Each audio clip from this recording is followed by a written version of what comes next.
Hello, so my name is Arto Santala, I'm from Solita, and I wanted to show you some things you can do with a Java 14 preview feature called Records. I didn't bring any slides, so this is just going to be some live coding, so I hope you forgive me if I stumble at some point. This is a slightly exciting thing to do.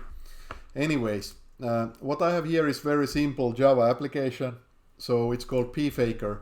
It's personally identifiable information faker, so it's to keep the GDPR trolls away. So it's supposed to be a tool for generating some test data that looks like real data. However, this is just a kind of MVP, so I whipped this up in 5 minutes mainly for this demo, but I do intend to take this a little bit further. So what we have here is a Spring Boot application with Maven. It's running Java 14 already, but not the preview features yet. And we have some very simple structures here. So we have API, simple API, one endpoint. Please give me mock person data, one service. As you can see, it's not very fancy. My plan is actually to extend this and have a good bank of real names, localized names, that I can leverage. But then based on those values, it's able to generate some random people with random addresses, random email addresses, first name, last name, etc. Some of these are not yet randomized, but again, work in progress. So, okay, I have something here. Main interesting part for this demo is the model. So these classes are going to use address and person, and this is almost nostalgic feeling, and this is like blast from 1995, because this is how Java was used to be programmed in the beginning. In the beginning, this object-oriented language used these classes as data holders, so you would create private fields to hold the information. Then we have constructor to construct the concept and initialize it with suitable information. Then we have, oh dear, the getters and setters. Lots of lines of code just to do encapsulation, which we are not really doing, because 99.9% of the time the setters are not protecting the data at all. So it's actually just mutable storage. And then we have hash code equals to string. Very boring. Very easy to get these wrong, because if you add one field and forget to update these, you will have some trouble with third-party libraries or object relational mapping layers, etc. So it's been like this for almost pretty much 25 years, but now we have something new, so let's talk about that. To start with preview features, you first need to get the preview turned on. So I'm using IntelliJ IDE for this, and I already have Java 14, but I also added, you can select the level. So here is the safe level, just use the new switch expressions. Here is the oh my dear, there goes dragons level. So you turn on the preview. I don't remember what color of pill would that be, but you get records, you get pattern matching, you get text blocks.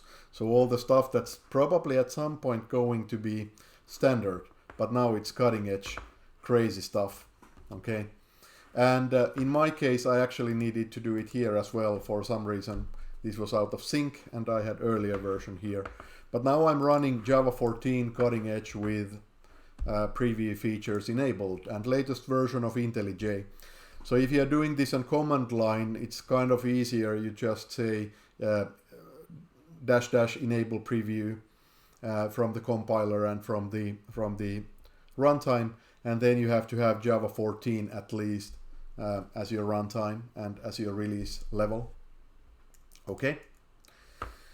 So this enables me to do some new stuff. How could we do this a bit less verbose? Let's create something new called address record. So I'm first going to show you the boring way.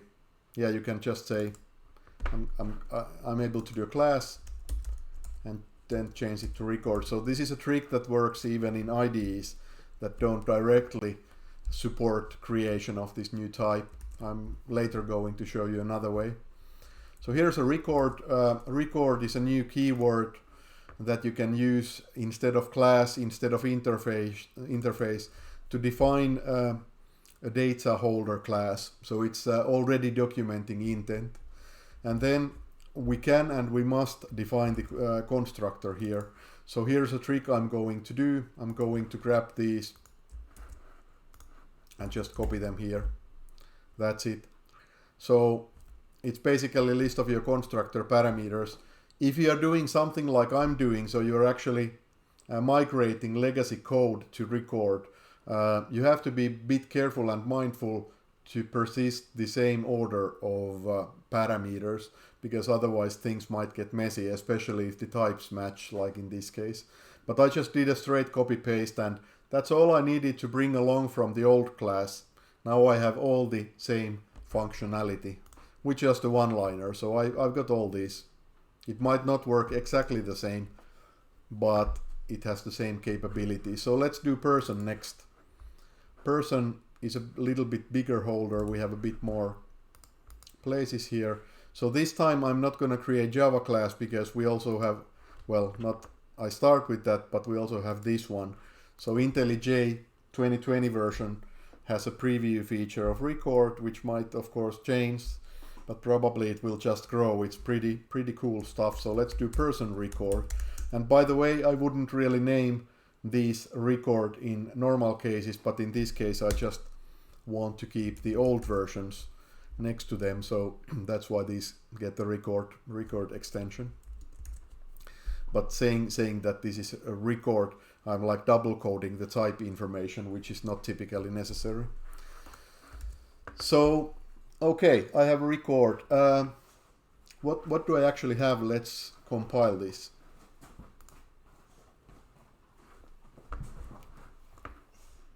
So eventually the classes should end up here. Yep, here they are. So address record is looking like this. So your first thing you probably notice is that after the compiler, the corresponding bytecode decompiled back looks like this. So the bytecode intention is here that it's going to extend Java lang record always the same way. And then we do have the private fields, but they are final, and they don't have a setter. They don't actually have a getter either. So this is not following the Java Bean standard at all. That's a deliberate design decision. So we have instead similarly named accessor fields that only allow you to get the value, and we have default implementation of equals, hashcode, and toString, which are much better than the default implementation that we used to have in the object class. And then we have these actually work. And then we have the constructor that was created based on our header line. Okay, so how to use these? Well, I'm going to go to my service. Here is address. This is again boring 1.0 level code. Very old style Java code pretty much. So let's Java 14 this line. It becomes a var and it becomes address record. And this of course messes up. Next thing, so it's not gonna be type compatible anymore. But that's okay, because this is actually person record. And actually I forgot to fix this. But of course it needs to have address record here. So now it's type compatible again. Yeah, let's import it. And we don't really need this line, so let's simplify it a little bit like this. Okay, next problem. This is person record, this is not. Let's fix it. Even though they have same structure, same fields, they are of course not type compatible. They are different types, so I just need to follow this tracing. I need to go all the way to the controller and do it here as well. And by the way, this is Spring Boot application, RESTful API. automatic JSON generation. So here we are actually going to have something fun. I'll get back to that shortly. But I think here you saw the idea. So I had a quite trivial case, just data holders, pure objects containing just data, no interesting functionality here, just kind of the boilerplate stuff. And then I replaced all that with Oneliner. So the benefits you get from this, you write less code. That's always cool and fun. But to be honest, I can just use a lot of code generation, of course, to end up with this. So I end up writing pretty much just the same parts here. And this is very familiar for me and anybody who has coded with Java. But to review this one, well, if I'm reviewing this Oneliner, I don't need to go with magnifying glass through all the code and figure out if the author slipped some special logic in somewhere, or did they implement these right. So I know that Java does all the magic, so there's less to review, much less. It's gonna be faster. Then there's much less to test. Actually, the coverage measurements are going to need to evolve with this as well. They need to understand this new structure, but there's a lot more code that I can rely on to be automatic and always behave the same way, as opposed to custom code that I actually need to test and check more carefully for the functionality. And so write less, review less, maintain less, test less, deploy less. I love less code, so my goal is always 0 lines, but I've never been able to do it yet. But the less code lines I have to maintain, the happier I typically am. So I think that's it for the quick coding demo. And then I want to show you the end result. There's some other things I want to show to you. Let's reset this. Let's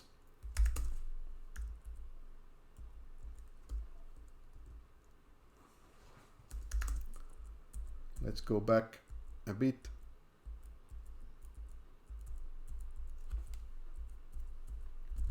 I need to remove the changed files here.